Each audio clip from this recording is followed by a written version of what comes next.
Di puncak kejayaannya, Mei Lin adalah penguasa mutlak dunia bisnis yang tak tersentuh. Namun, tahta emas yang ia bangun dengan darah dan air mata hancur dalam semalam akibat pengkhianatan orang-orang kepercayaannya.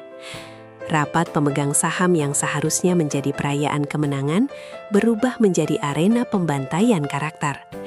Ia dipaksa melihat kenyataan pahit bahwa kekuasaan selalu memicu keserakahan tanpa batas dari orang terdekat. Tanpa belas kasihan, posisinya sebagai CEO dirampas, memaksanya menelan pengkhianatan paling menyakitkan dari paman dan para dewan direksi yang selama ini ia sejahterakan.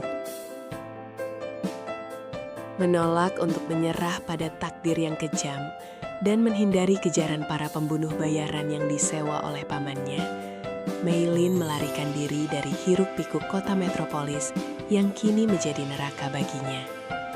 Di bawah guyuran hujan badai malam itu, ia membuang segala atribut kemewahannya agar tidak dikenali. Ia menyusuri jalanan sepi dengan hati yang hancur berkeping-keping dan fisik yang melemah. Bayang-bayang musuh terus mengintainya, memaksanya untuk terus berlari mencari tempat persembunyian paling terpencil. Ironi takdir membawanya pada sebuah keputusan nekat untuk menukar kehidupan mewahnya dengan pelarian tanpa arah menuju pedesaan. Tubuhnya yang terbiasa dengan kenyamanan fasilitas kelas 1, kini menyerah pada cuaca ekstrim dan kelelahan yang luar biasa. Di ujung jalan setapak sebuah desa miskin, pandangan Mei Lin menggelap dan ia jatuh tak sadarkan diri. Tepat pada saat harapan seolah sirna, takdir mempertemukannya dengan sosok pria asing. Pria berpakaian sangat sederhana itu menemukannya terkapar tak berdaya di tanah berlumpur.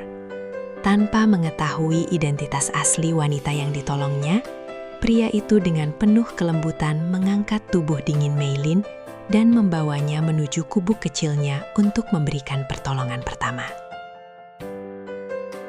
Ketika sinar matahari pagi menyapu wajahnya, Mei Lin tersadar dan mendapati dirinya berada di sebuah gubuk yang sangat reyot dan jauh dari kata layak.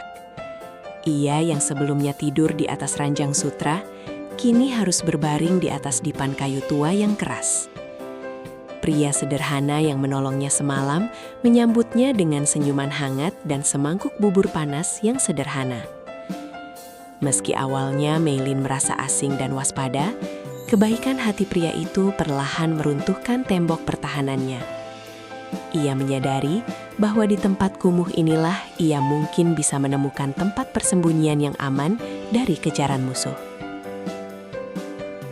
Hari-hari berlalu, dan sang mantan CEO yang dulunya hanya tahu cara memimpin rapat triliunan rupiah, kini belajar untuk hidup merakyat. Ia mulai terbiasa dengan pakaian kasar, makanan seadanya, dan pekerjaan fisik yang melelahkan. Namun anehnya, Mei Lin sama sekali tidak merasa menderita. Ia justru menemukan kedamaian yang belum pernah ia rasakan di tengah kerasnya dunia korporat. Pria sederhana bernama Li Chen itu selalu mendampinginya dengan sabar, mengajarinya cara bertahan hidup, dan memberikan perlindungan tanpa pamrih, yang membuat hati Mei Lin yang selama ini beku, perlahan mulai mencair. Di bawah kanopi langit malam yang bertabur ribuan bintang, jarak di antara mereka semakin menipis. Ketulusan Li Chen membuat Mei Lin menyadari bahwa kekayaan dan kekuasaan tidak ada artinya dibandingkan dengan kasih sayang yang sejati. Sang CEO yang angkuh itu secara sukarela menyerahkan hatinya kepada seorang pria desa yang tak memiliki apa-apa. Ia bahkan rela membuang sisa-sisa ambisinya untuk merebut kembali perusahaannya demi bisa hidup tenang bersama Li Chen selamanya. Sebuah jebakan cinta sederhana telah menyelamatkan nyawanya dan mengubah seluruh perspektifnya tentang makna kebahagiaan. Namun, kedamaian itu tidak berlangsung lama. Berita tentang perusahaan Meilin yang kini hancur di bawah pimpinan pamannya yang korup sampai ke pelosok desa melalui selembar koran bekas. Hati Meilin hancur mengetahui bahwa karya seumur hidup ayahnya sedang dihancurkan tanpa sisa. Kesedihannya semakin bertambah ketika ia menyadari bahwa para pembunuh bayaran pamannya ternyata belum menyerah dan kini telah melacak jejaknya hingga ke desa tempatnya bersembunyi. Tanpa ia sadari, Li Chen memperhatikan raut wajah ketakutan Meilin, dan aura pria desa itu mulai mengalami perubahan yang tak kasat mata. Malam itu, mimpi buruk benar-benar datang menghampiri. Belasan pria berjas hitam dengan senjata tajam mengepung gubuk reot tempat mereka tinggal. Para pembunuh bayaran itu datang dengan satu tujuan pasti, memastikan Meilin tidak akan pernah kembali ke ibu kota hidup-hidup.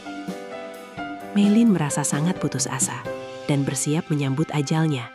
Tak ingin pria tak berdosa seperti Li Chen ikut terseret dalam konflik berdarahnya.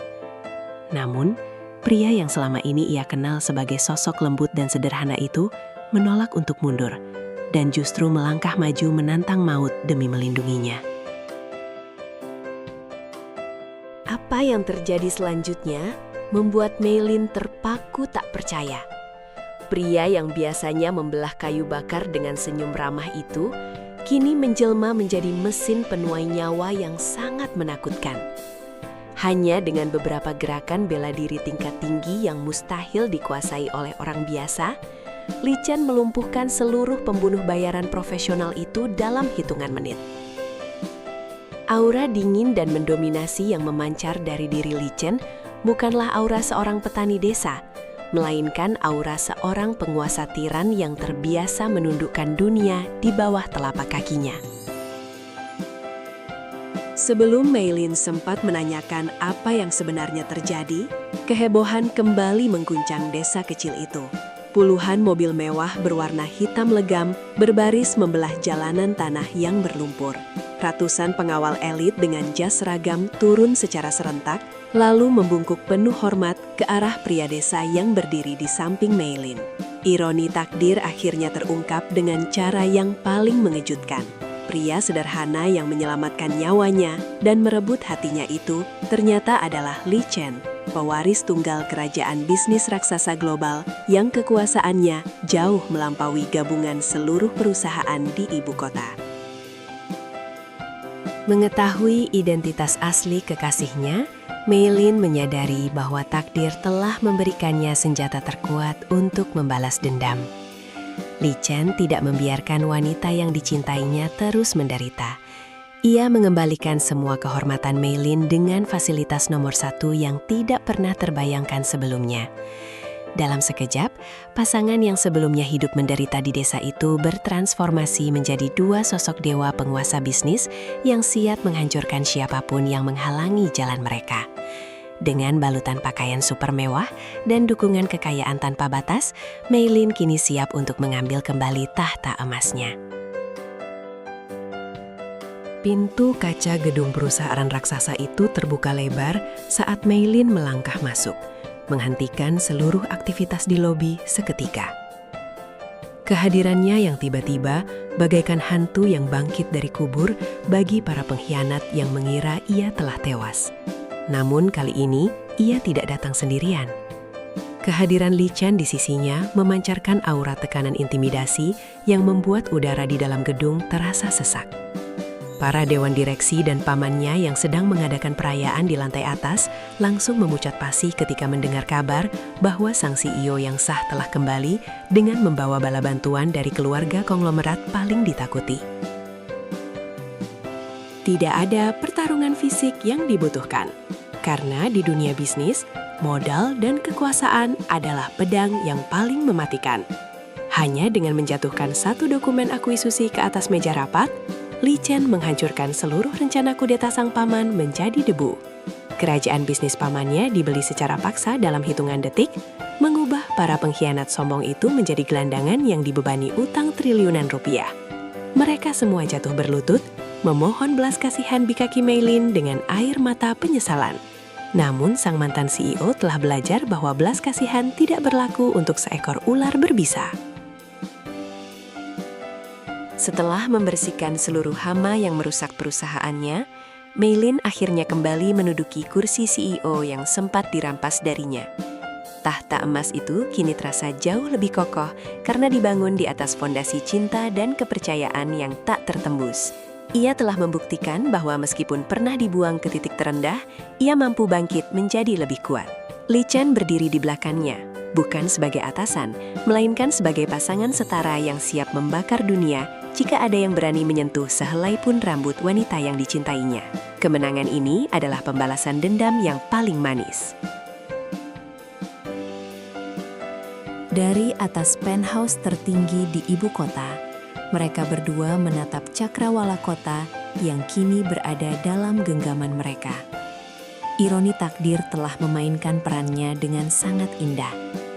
Niat Mei-lin untuk membuang seluruh kemewahan demi menghindari kematian justru membawanya pada sumber kekuasaan yang jauh lebih besar. Sebuah pelarian yang didasari oleh keputusasaan telah berubah menjadi takdir romantis yang mengikat dua kekuatan raksasa menjadi satu. Kini, tidak akan ada lagi yang berani menantang tahta mereka. Jebakan cinta sederhana di sebuah desa terpencil itu kini telah berevolusi menjadi kerajaan bisnis yang abadi dan tak tertandingi.